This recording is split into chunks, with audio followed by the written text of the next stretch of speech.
Hey there, it's another beautiful day. Let's watch some stuff. Yesterday, American and Canadian aircraft intercepted Russian and Chinese bombers off the coast of Alaska, which really isn't anything all that new, but it's worth getting into. So Russia put out this video saying that their Tu-95s, along with Chinese Hun-6K strategic bombers, carried out joint patrols over the Bering Sea and North Pacific Ocean. They said fighter cover was provided by Su-30s and Su-35s, and during the execution of their missions, aircraft from both countries operated strictly in accordance with the provisions of international law, adding there were no violations of the airspace of foreign states. And this was seconded by NORAD, or North American Aerospace Defense Command, who said that yesterday they detected, tracked, and intercepted 2 Russian Tu-95 and 2 PRC H-6 military aircraft operating in the Alaska Air Defense Identification Zone. NORAD fighter jets from the United States and Canada conducted the intercept. It sounds like at this point it was U.S. F-16s and F-35s and Canadian CF-18s. They said the Russian and PRC aircraft remained in international airspace and did not enter American or Canadian sovereign airspace. The Russian and PRC activity in the Alaska ADIZ is not seen as a threat, and NORAD will continue to monitor competitor activity near North America and meet presence with presence. Okay, so as you would imagine, I had zero clue about this, right? I just found out about it this morning from my sister-in-law, and she sent it to me, and she had zero clue about this. And this is like 2.5 weeks ago that this happened. And according to this guy, it's pretty regular that this does occur. So why don't we know about this? And then my brain starts ticking, and I'm like pissed off because I'm like, why don't we know about this? Why isn't this more widely known? Why do we have to find out about this like 2.5, 3 weeks later from social media? And I'm just thinking, well, they're probably, they release this information, but it's in like some obscure press or something like that, or just in some kind of hush-hush manner, because they don't want people freaking out. Because there are people that would probably start freaking out. Like when COVID became a thing, right? Everybody decided to buy up all the toilet paper. Why? I don't know. Apparently that's the thing. Maybe they'll be like, oh, Russia's flying their planes with the Chinese planes. We better hoard the toilet paper. I don't know.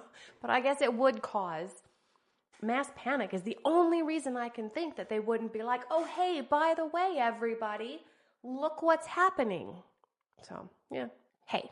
Thanks so much for stopping by. If there's a topic you'd like me to cover, you can let me know down in the comments, and I will do my best to get it in an upcoming video. Or just let me know how you're doing, because I answer every single comment. I like talking to y'all. And while you're here, why don't you hit that like button for me and consider subscribing, and then come back tomorrow, because I'm making a new episode every day. I just experienced burnt toast theory for the first time. I mean, I'm sure it's happened to me before, but this is the first time that I've seen it happen and gone like, oh, wow, things really worked out in a way that I didn't expect them to. So I'm driving across town to pick up a couple things for a work trip that I'm leaving on tomorrow morning. And as I'm pulling out of my street, and I'm already a little nervous to drive because I'm afraid of driving in snow. And most of the snow is melted in Portland, but I'm still a little iffy. Anyways, I'm 1 minute into my drive and I get a call from FedEx, and I've been waiting on some packages. So I pull over onto the side of the road and I take the call from FedEx. The call was not important. It turns out they're just telling me they don't have the packages that I'm looking for. But I'm still like, cool, good to know. So then I continue my drive across town to run this errand, and as I'm pulling down the street where my destination is, I'm seeing 3 cars of people getting out of their cars because a giant wreck literally just happened. Like it couldn't have been more than a minute or 2 ago because they were just getting out of their cars. And it looked like everyone was okay, but all I could think was like, oh, if I hadn't taken that phone call, I'd been... That is an interesting phenomenon. I haven't heard it called burnt toast before, but I'm going to look that up real quick and we'll get somebody to explain it for us, because I have an idea of it, but I don't want to be wrong. I've came across a theory on TikTok recently, and you might have seen it, called the burnt toast theory. No. And I love it. I'm getting a tattoo on me soon. I don't know how, but I got to do it. So essentially, the burnt toast theory is if you burn your toast in the morning, okay, the time you take to make a new slice of toast could be those 2 minutes that changes your whole day or your whole life. So essentially, don't get angry over this first slice of burnt toast that wasted 2 minutes of your time, because that could have stopped you from driving out in front of a truck. Yeah, exactly. It could change the course of your day to bumping into an old friend or relative you haven't caught up in a while. Or you could walk into a coffee shop and the person in front of you is actually like, here, let me buy the next person a coffee. And it has that kind of domino effect, snowball effect. So it's kind of like, don't sweat the small things. And I see people on a day-to-day basis, and I used to be like this, of like getting really angry if someone cuts them off in traffic. You're like, relax, will you? Like you're gonna, Yeah. or like speeding on the inside lane to go around someone, you're kind of like, you're gonna get there, what, a split second before you thought you were going to get there now. Like everyone just kind of needs to chill. And obviously the world is in a real heightened state right now with everything going on, but it all comes back to, like I said, trying to be present. But the burnt toast theory essentially is like, don't sweat the small things because there's way worse going on, but also life is too short. Like I'm not going to fall out over someone if they're late a few minutes, or like imagine I came in here 10 minutes late. It's a bit of an inconvenience, but like I know I should have been You more just prepared. get but on with it. who cares? We're Yeah. going to still have a great chat. Yeah, And exactly. obviously there's taking the piss then if it goes too far in certain scenarios, but the smaller things on a day to day, you're kind of like, it could be way worse. Like we Yeah. have it relatively easy here. And again, I'm going to keep saying it, that's easier said than done, Yeah. you know? But I love that theory because it's really kind of grounds me. It's like, you don't need to worry about the silly things. So I didn't necessarily get the whole don't sweat the small stuff vibe from this burnt toast theory.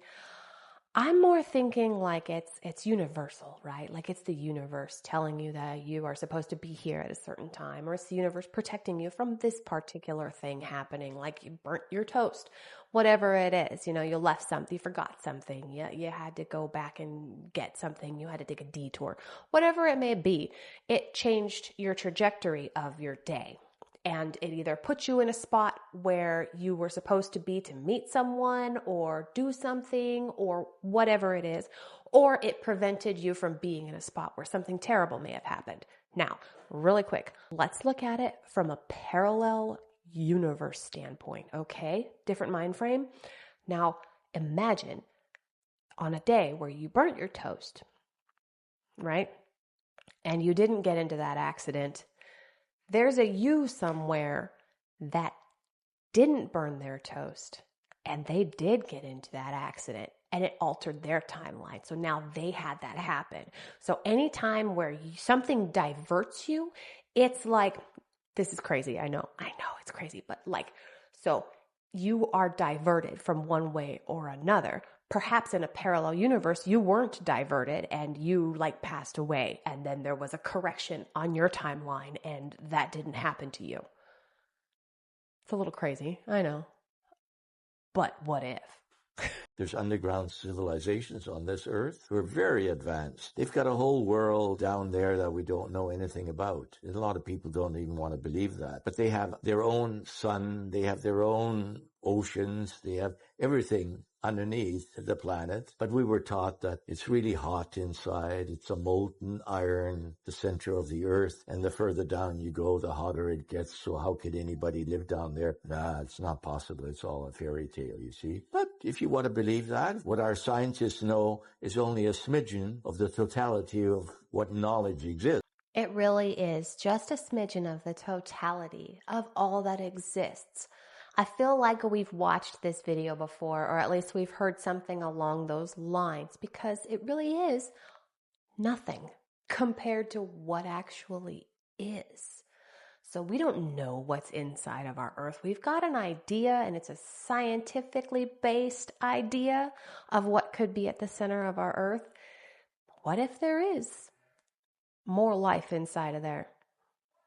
What if there is another sun inside of the earth? What if it is a hollow earth and there's other stuff, other beings living in there? Why not? We don't know for sure, right? We've never been there. So, how did they carve the Long U caves 2,000 years ago directly into rock? Let's look at the mystery of the Long U caves. They were uncovered after the locals had drained a pond, and their history is quite a mystery, although scholars have said that these ruins date back several thousand years, and it's very similar to the other stories that we've heard about cut rock temples, carving directly into the rock, and carving statues and walkways and temples and just everything you can imagine. And now you're probably saying, false history, what's so mysterious about this? You're talking about an extensive cave system, 30,000 square meters. Precision-carved arches and tunnels. And get this, some of those mysterious underground chambers are connected to mysterious underground lakes. This cave system could go a lot farther down than anybody had ever imagined, and possibly connect us to a hollow earth. And for those to have been carved in that manner, how intricate they are in such hard stone with the tools available at the time is absolutely unheard of. I am a big proponent of there have been advanced civilizations previous to our own that were way more advanced than we are. Not necessarily flying cars advanced, but definitely way more advanced than we are. And I think that even our civilization was way more advanced at one time. Now, as far as them going down, leading down to potentially hollow earth, me personally, I don't believe in hollow earth 100%, but I don't discredit it for the simple fact that it cannot be disproven 100%. 99.9%, yes, absolutely, I agree, but there's always that 0.1%. Straight up, if this don't change your mind about the ancient Egyptians, there's no hope for you. This large granite box carved by the Egyptians is on display at the Cairo Museum, which, by the way, granite is harder than steel, and we typically use diamond-tipped electric buzzsaws to cut through it these days. So this box was abandoned by the Egyptians due to this mistake in the cut. Now wait, hold up. I want you to think about this for a sec. Modern explanations claim that the methods ancient Egyptians used to cut granite involved painfully slow and repetitive sawing techniques using copper tools. Don't you think they would have noticed a mistake like this way sooner if they were actually using those snail-paced techniques? A cut like this would have taken several hours, if not days of work, and there's no way they would have done it for that long without noticing this error. They were way smarter than that. Like seriously, the top Egyptologists claim this is how they cut granite back then. A rate of 4 millimeters per hour, and they're still standing by it. Clearly, the people cutting this block would have booked this mistake much earlier in the process. And they'd have no reason to continue sawing the granite for hours or even days longer as soon as they saw this inaccuracy. Unless they were using some other unknown cutting technique, one that is far quicker than our history books suggest, and possibly far more advanced than even our diamond-tipped buzzsaws. Hey, yo, I gotta go. I've said too much. That's just one of the very many pieces of evidence that I have seen that solidify my belief that, there have been previous advanced civilizations before our own, or even that there was more advancement than we are attributing at that time. Because, I don't know, it doesn't fit a narrative or something like that. There's some stupid reason, I'm sure.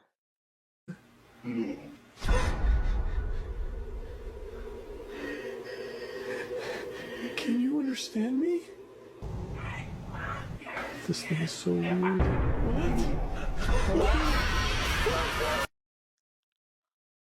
What the hell was that? That was freaking creepy looking. I mean, it's probably fake for the simple fact that everything else was covered up around it, so you couldn't see anybody behind it doing like this or whatever was going on. And right. But what the hell? Somebody's got a crazy imagination to come up with that. Good job, but yeah. This is by far the most insane conspiracy theory I have ever heard, and not in a good way. They reset with the Tartaria and the mud flood, and they found, because if you look at DC, all of those monuments, those were there. We didn't build them in America. What? Like they claim we did. When did we build those? We came in the 70s. Yeah. America was who found. built those giant monuments? Right. Where did we get the supplies for that? So who built the big marble statues of Lincoln? Yeah, who carved it? The Congress What? buildings. Who built it? They never say that. They never say the Statue of Liberty. Yeah, they say it was a gift from France. Okay. So France carved a giant copper statue, which nobody could probably replicate today. Right. And shipped it over to the U.S. And for what? That doesn't even make any sense. Why do we do this? Oh, what if that was mom? Yeah, I'm saying, what if America has a much longer history Insanity. than we know? And it's not what we're told that it is. Oh, no, yeah, by there's any so means. much. I mean, yeah. It's just weird. Yeah, crazy, absolute craziness. I don't. How is this real? Well, that's fantastic, isn't it? I'm sure sometimes I must sound like that because I have no clue what I'm talking about sometimes because I'm just learning about it. So I'm kind of like, oh, well, I think this is this and that is that. And I think I do pretty good with rational thought. And sometimes I just don't know what I'm talking about. And sometimes I don't know what I just watched. And I'm pretty sure I say that. Like, I don't know. I have zero clue what the hell's going on there. But in this situation, damn, just damn. On that note, I'm going to call it for today. Thank you so much for sharing your time with me. Come on back tomorrow. We're going to watch some new stuff. I'll say different things. It's going to be fantastic. Until then, have a wonderful day.